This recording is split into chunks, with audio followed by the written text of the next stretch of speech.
Hey, it's Doris with All the Books, and I am here with the book Postscript 2018 tag created by the lovely Adam from Mementomori. And Adam is the best, and he truly is lovely in so many ways. Today, for example, if you don't follow him on Instagram, you should. Today he's posted a story with angel stickers, and you really can't get much lovelier than that. Am I right?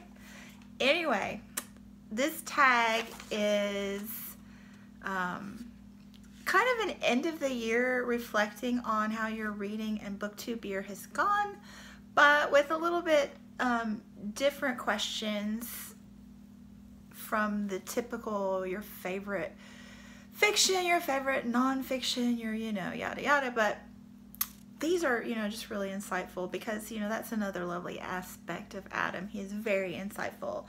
Anyway, let's just dive right into these questions, get this tag going. The lighting is great. Life is good today, people. Okay, number one. What is the longest book that you read this year and the book that took the longest to read? So, my longest book, weighing in at a whopping 973 pages, is Pillars of the Earth by Ken Follett. This was really enjoyable. It's about a man building a cathedral back in the day, like medieval times, back in the hundreds. What hundreds were they? I don't know. It's been a while. I slept since I read this book. But anyway, a page turner, straight up page turner. You would not expect it from a book about a man building a cathedral, but it is. It really is. Ask Books Krista from Books and Jams because I read it with her and we both really enjoyed it. So, you ready for this? Okay, so the book that took me the longest to read is one that I'm still reading. You all know this if you've been watching my Vlogmas videos. Oop, that's upside down. The Evangelicals by Frances Fitzgerald. The Struggle to Shape America. So, this won the national, it didn't win, it was shortlisted or longlisted, I don't remember. It was listed for the National Book Award, not this past fall, but the one before that. And I bought it fairly shortly thereafter and started reading it right away on Steve Donahue's recommendation. And, I'm really interested in the topic as it relates to our current political scene here in the United States of America. I'm fairly well versed in the concept, but, I'm mostly familiar with my own Christian heritage, and this deals with, many denominations because we like to do that here in the States, have, denominations, divisions, they're kind of synonymous there, but anyway, this book is that expression, you can't see the forest for the trees. I really get that after reading this book. The first 142 pages are so heavy with the details and a few interesting things like the Scopes trial and, anti-Darwinism within the Protestant religion back then. But for the most part, snoozer. I have gotten past the 142 page mark specifically, and it's really picked up quite a bit. It's much more interesting because we're in modern times, so right around the civil rights movement, which is really interesting. So I am not yet done with this, but I've, obviously been reading it over a year, not actively, but I'm gonna finish it by December 31st. I'm determined. You ready for this one? Okay, I'm not going to do that again because that was highly annoying. But anyway, question number two, books outside your comfort zone. And for that, I'm going to shine the spotlight once more on Adam. I have been participating in his Mementomori book to film club this year. I've missed the last 2 months because that's when I was dealing with my what's wrong with me health crisis, which is fine now. But anyway, I missed the last 2 months because of all that shenanigans. But he's been picking some really interesting books that I've never heard of, and probably wouldn't pick up for myself normally, but they've been so interesting, and his videos comparing the books and films are just extremely well done and interesting once again. So I'm going to share The Night of the Hunter by Davis Grubb, and this is the one I've enjoyed the most of the ones I had not read prior to.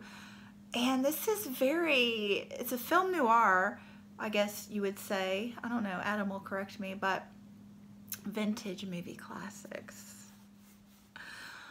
But the book itself, I don't remember if it's in the South, Ohio, so ish. It's not in the South, but the same vibe. It had a very Southern lit feel to it.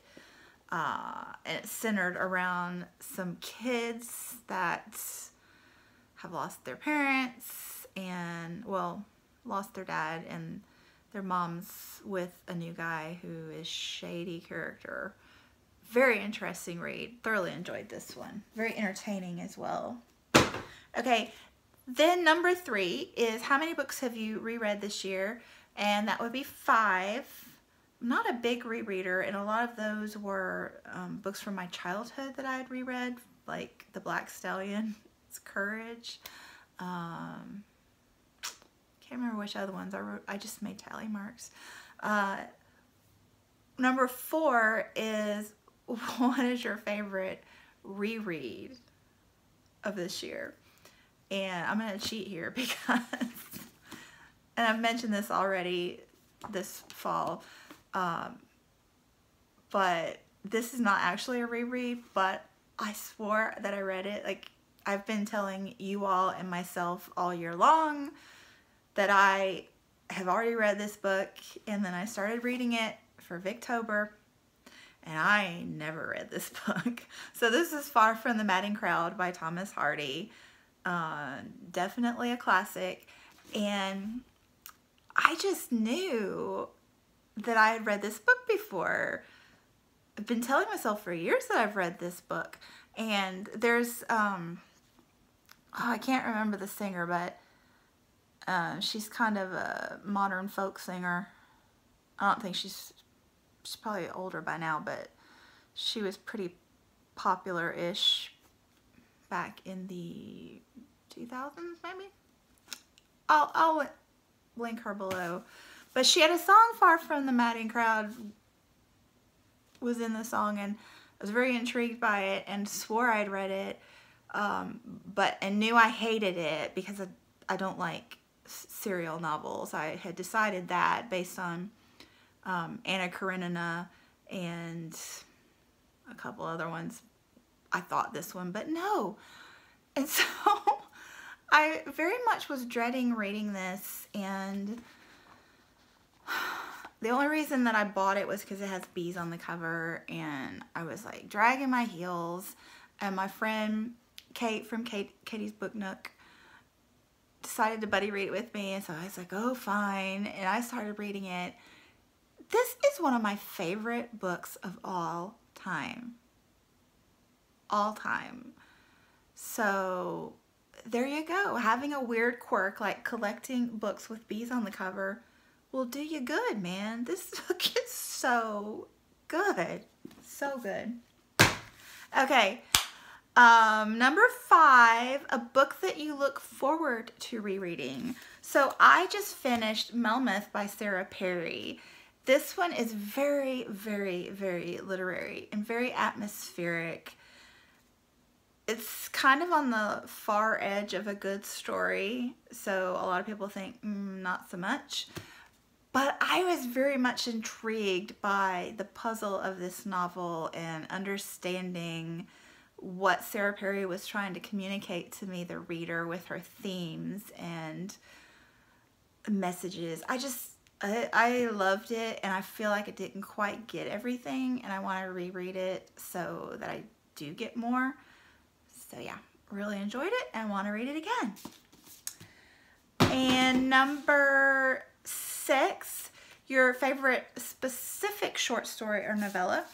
I am going to go from Lauren Groff's short story collection, Florida, that was just released this year.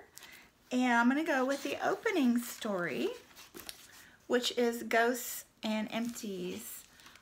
I really, really loved this short story collection. Not all of them, but well over half of them I really loved. And that's because I was born and raised in North Florida, and Lauren Groff is a transplant to North Florida and really loves it. So her writing in this book was it felt like home to me, and it felt like home through the eyes of someone who loves the region as much as I do. Very nature oriented, a lot of the stories, and captured the people, and I just really, really loved it. And that first story, Ghosts and Empties, all the ones that I loved in here read is very autobiographical. They're fiction, but you could tell that she was really living in the skins of her characters to me. And one of the complaints that I've heard about this book from other people is the stories are too samey, but I liked that about them because I felt like she was writing herself, and it just felt like Lauren Groff was writing just in the mind of her characters. It was her, and I thought they were beautiful. The first one was very, it was a young mom, but the kids are like, 8, 10. And just that idea of how much you love them and how much you're frustrated with them and want to yell at them, but you can't. And I just felt like she really captured what it really is like to be a mother and the feelings that you have about not being good enough and dealing with negative thoughts that you shouldn't have, but you do, because we're all human. And yeah, she's just walking around her neighborhood in a lot of it, looking in other people's homes, and her writing is gorgeous. Her writing is so very gorgeous, but the things she was talking about were great too. I love that. Okay, and then we are on question number, turn the page, 7. A book that you really enjoyed and you think has great mass appeal, like everybody's gonna like this book. I'm going to go with one I just finished. This one's hot off the press. Where the Crawdads Sing by Delia Owens. This is set, I think I said North Carolina, but I think it's South. No, it is North Carolina. So this is set in North Carolina. It starts, I believe, in 1952. When the main character is 7 years old. She's living out in the marsh, well off the grid, although there wasn't a grid back then. But her mother leaves because her dad's abusive. Her whole family, all her brothers and sisters leave, and it's just her and her dad. And then eventually it's just her and how she raises herself. And there are 2 people that really help her a lot along the way and become kind of a surrogate family for her. But she's very, very individualistic. Very much so. And the nature writing, I love everything about this book. But it's literary, so literary, but it's not too much of any of that. So it's literary, but it's not excessively so, and very easy to read. It's beautiful nature writing, but it's not a book like Matthew Sagarapa said about the overstories, too many trees. It's not like that at all. It's just enough for you to get the atmosphere and appreciate it. It's very character driven. The characters, I don't know how you could not fall in love with the 3 of them that I love. It's just, oh, they're so beautiful and well written and well rounded and so human. But it's also plot driven. It's a page turner, extremely well paced, and there's, you know, a dual storyline, but they merge together so beautifully. So the other storyline is 1969 and 70 with a murder mystery. But, you know, I think, Sean, you would even like it because it's not a genre book. Even though it has this murder in it. And it's not heavy on the mystery. It's kind of good old boy police force and lawyers and stuff trying to solve this problem in their good old boy way. It was great. It was great. I would recommend that to anyone. Okay, and then number 8 is a book with specialized appeal that you wouldn't be for everybody, but some people would really love it. I'm going with The Forest Unseen, A Year's Watch in Nature by David George Haskell. This is one that Heidi and I read together, and it was, you know, exactly perfect for both of us because we were very focused on biology, very much so. And I just, again, it's a book, and this is a nonfiction. It's essentially this guy right here, David George Haskell, who is a professor of biology at a university, a small university here in Tennessee, and he just looks at this one, he calls it a mandala. I think it was just a meter.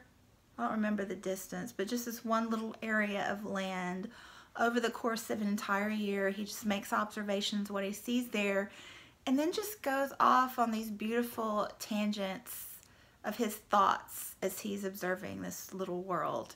And he is brilliant. He is just, his thoughts are so deep and profound and so elegantly crafted on the page and so focused on the natural world.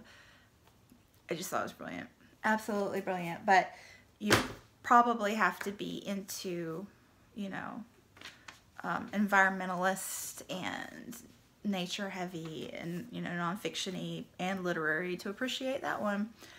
Okay, number 9, reflect on your year as a bookish content creator. Your goals met, good and bad memories, favorite videos made, etc. So yeah, I've had a great year. I don't know, I'm gonna go over my reading goals in another upcoming video. I hope you guys are ready because I've still got more videos to crank out by the end of the year, probably into January. But yeah, I did really well with that. Good and bad memories. I can't think of any bad memories at all. The good memories would be some of the people I've met here and really developed strong friendships with, and looking forward to carrying on with those and making more. And favorite videos I've made, I think Sean mentioned this. I really liked the joint video that we made together with about Karis Davis and the novel West, how we went back and forth. That was very fun and intellectually stimulating, and I liked our conversation and how it came out. Really loved that video. And vlogging, I get a kick out of that. I watch my own vlogs and enjoy them. Anyway, and then tag people. So for this one, I'm gonna tag 4 people that are some of my newest people that I have subscribed to that I haven't tagged recently, and I will link them all below. Good gravy, this is almost 20 minutes. So I'm gonna link them below so that you can check them out. So Musical Tati, she's lovely. What page are you on? Really enjoying his Vlogmas, I think they're called. His little thoughts on those videos. Charles Heathcote, which is an author himself. He writes a series called Doris. You know, I got to get those. And BookWhimsy, who is really, really super new, so I can't comment much on her yet. But I will link them all below. Thanks so much for watching. Thank you to Adam for tagging me, and I will link his video below as well. And yeah, thanks for watching. I'll be back soon.